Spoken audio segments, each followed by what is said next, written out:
friends, faculty on the dais, and all the smart people in front of me. Lots of faculty members spoke about the smartness and the smart cities and all related problems. There are various definitions which, when I was referring to, everyone had his own definition for the smart cities and the smart services to be provided by the government. But to me, it appears that we in our country, India, we are lagging behind by almost 10 to 15 years compared to the other countries in the world as far as the smart city developments are concerned.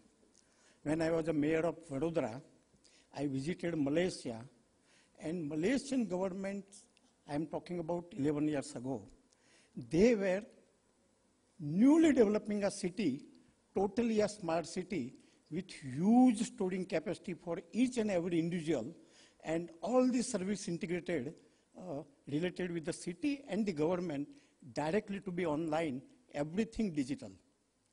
And we, after Narendra Modi came here, we are now thinking about 100 smart cities in our country. I think we in our country are lagging behind on so many fronts. And I will give you one example. China, when we got independent, China also at this almost simultaneously they got independent. Our economy was far more booming than that of the China. We had far more better education system and English-speaking people than that of China. Our agriculture was also better than that of China. Industrial production was also higher than China. And where we are today, we are lagging behind. Their foreign exchange reserve is almost 10 times more than that of ours. Their export is almost 10 times more than that of ours. And we are lagging behind on all the fronts. And I was talking with Charu that most of our service sector is all related with non-productive activity. If we take the example, not to politicize, but the yesterday's judgment about a terrorist, it took 22 years to deliver a judgment. And all the exercises and huge input of energy of so many people, they were all applied behind such a small activity. Now it's time for all of us to awake, arise, and make up for the time that we have lost. As far as the smartness in a city is concerned, there are so many things which are involved. According to me, there are 4 important things which we should think of. One is telecommunication network, which will act as a nervous system like that is in our body. Then there should be a brain also. Ubiquitously embedded intelligence has to be there, which should act as a brain of the entire system. And there should be so many sensors. Sensors means if at all we talk about the environment, then sensors for that. If we talk about the traffic, then there should be CCTV cameras. If we talk about the safety, then also so many things. If at all we talk about the bank safety or the e-banking, then there should be sensors at everywhere. Even the water meters and the electrical meters, they are all digitalized and to be sensed from a remote distance. One has not to go to each and every house to take the reading. I was in Israel when I was a mayor. There, even the water meters were each and every 10, 15-story building. That man has not to go to any building, any room. A van travels through the road. He takes one by one all the digital reading of all the meters. They are placed in that building. This type of sensors and devices has to be installed, which will act as a sensors and tags.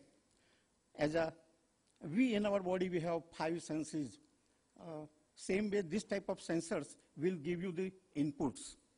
And then last but not the least, it is the software which will be a knowledge and cognitive component of the entire system. These four things together, and along with that technology support, it is not only the digitalization, but rightly I was talking to Charu, ICT, she is a professor of ICT. It is the information and communication technology, but it should be having so many other things along with it. We were listening to the GIS system, which they were talking about, and one gentleman raised a question about it, that there is a problem of integration of those real record and the GIS record. This is a fact. Even in the old days, in a town planning department, one town planning scheme is prepared, another town planning scheme is also prepared, one is executed. Second, when we start executing it, two roads will not match. On the drawing they match, but really on the ground they will not match. All such things can be resolved and solved only through GIS system. And now, almost all the cities in Gujarat, they have now, all this surveying is done through GIS. They are compatible with GIS, and town planning scheme are made to match with all those data available. So this GIS system and monitoring of traffic and everything, even all the emergencies, that is a flood. There are so many things. In that case, it is the GIS system along with the GPS and remote sensing and handheld devices, and all those things have to be utilized in order to have a smart feedback to the entire four department which I narrated before. I feel that huge data of each individual must be on record. At present, what is happening right now, we are talking about passport. And for passport, we have to go to so many authorities. But to me, it appears that it's a matter of time. The government has come out with Aadhaar, but Aadhaar is also not a perfect UID. There should be a unit identification card which should cater for each and every activity. At present, we have PAN, we have UID, we have PPF number, we have NPS number, we have Aadhaar, so many things. But at present now, Aadhaar is good compared to so many other things. If you go to the bank, and now Aadhaar is on a platform, digital platform. If you get Aadhaar number of any individual, you will get so many detail of that man and his family and his income and everything. All those things should be integrated with all the activity, not only with the banking, not only with the corporation, municipal corporation, not only with the income tax department, but for his employment, for his provident, everywhere, this type of data has to be integrated. And this type of data storage, state government in India, 21 state government have their own SDCs, state data centers. But let me tell you that only almost 10 are working, others are defunct. To me, it is not only the government who should have their own data, we should encourage the private party also to have such services. And I am glad to know that recently Microsoft have planned similar data centers which will be operational by 2015, and they say that Microsoft has planned hyperscale data centers by the end of 2015. By the end of 2015, very high capacity data centers, which will be, if at all any government wants to utilize it, then that can be integrated with it. All this, though Union government have spared 7,000 crore rupees for 100 cities, they are nothing but peanut, let me tell you very frankly. Only with this 7,000 crore rupees, we cannot make 100 cities smart. But this is just a humble beginning. To me, it appears that so many private players has to be brought in. They also should become partner in investment. Some of the activities has to be carried out by them. And all these data, because every individual will have their own data. And those data safety is also very important. Security is also very important. And this should not be passed out to unauthorized people so that they can be misused and the citizens are put to inconvenience. And that's why, to me, there are so many standards available. Those standards, ISO 27018 and 27001, if at all they are made compulsory to all those service providers, I think people in our country will be safer. They will not have problems of safety. I feel that all these have to be integrated on cloud platform. Without cloud, perhaps the entire system will not work. Huge data collection, integration of so many websites, and ultimately providing efficient services to the citizens. Cloud is a must and should be available to each and every city of our country. Another thing I would like to bring to your kind notice is that all the smartness of all the cities will not be similar and may not be similar, because each city has its own character. One city may be having all chemical industries, the entire economic will depend upon the chemical activity.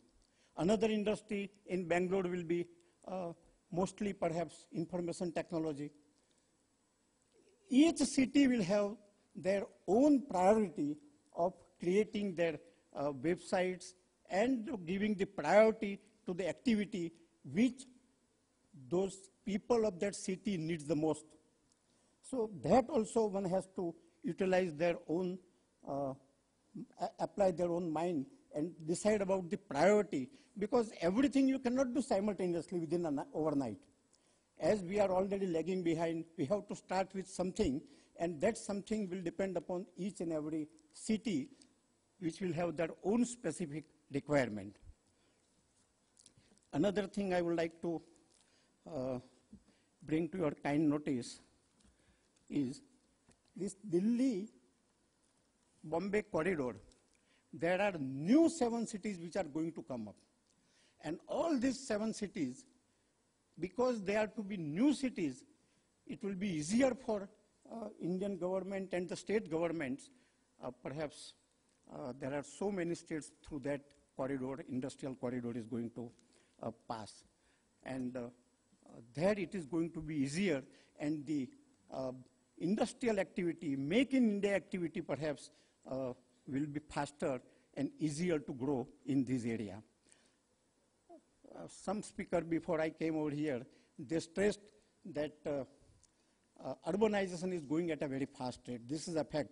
But still India today is having 31% urbanization. India on an average have 31% urbanization. Gujarat is having 42% today, and it very fast going to be 50% there. There are so many other cities which my previous speaker talked about. And the GDP, 70% of the GDP comes from the city, and 30% from the villages where 70% population is residing. So this smart cities concept and implementation will enable the economic growth to move at a very faster rate. At present, though our union government, they are thinking that 8.5% GDP may be available this year, perhaps double-digit growth will be very easily available if at all we start implementing only 25% of smartness, depending upon the requirement of a specific city. Perhaps GDP growth will be very fast, which no one might have imagined. The most important thing, last point I would like to mention to you is the people's participation. In our country, we say it's a country of youth, because youth in the range of 18 to 45% years of age is almost 60% in our country, compared to the very low percentage in the other countries. And The mobile population at present in our country is 80 crore mobile, and within 2 years, it is expected that it will touch 120 crore. And this mobile application, all these services related applications will be mobile based. Nobody would like to go to the bank to withdraw the money or to make the payment or deposit the money. No one will go to the bank. And Bill Gates once told that banking will exist, but banks will not. And all those bricks and mortar buildings which are there will be useless for any banking. You know Amazon, making thousands of crores of rupees business, they are now entering into payment banking without any building. They don't have any building or any center from where they will be operating.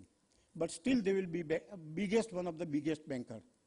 So one has to realize that what is going to be the activity tomorrow. When digitalization will be fully in operation, and the new generation, which is mobile savvy, perhaps will take care of the rest, and people's participation is a must. It should be interactive. People, their problems, they should easily communicate to the authority, maybe government or the local government, and address and get those problems addressed through those body. And this type of interaction will be very much necessary. Without that, smart cities concept will not work. Another thing, this smartness or the smart city concept, you cannot say, okay, if I will do this much, it is over. It is an endless process. There is no end to it, because development and innovations is at a faster rate, and what is good today may not be good tomorrow. Something better is available, and perhaps when we work for a smart city, we will have to keep our mind open, and we ensure that each citizen, each one staying in the city, whatever is their level of education, whatever is their level of skill, each and every one must get employment. This should be the goal of this type of smart cities. Then only the purpose is served, and India will become an economic giant. Thank you very much. Thank you all.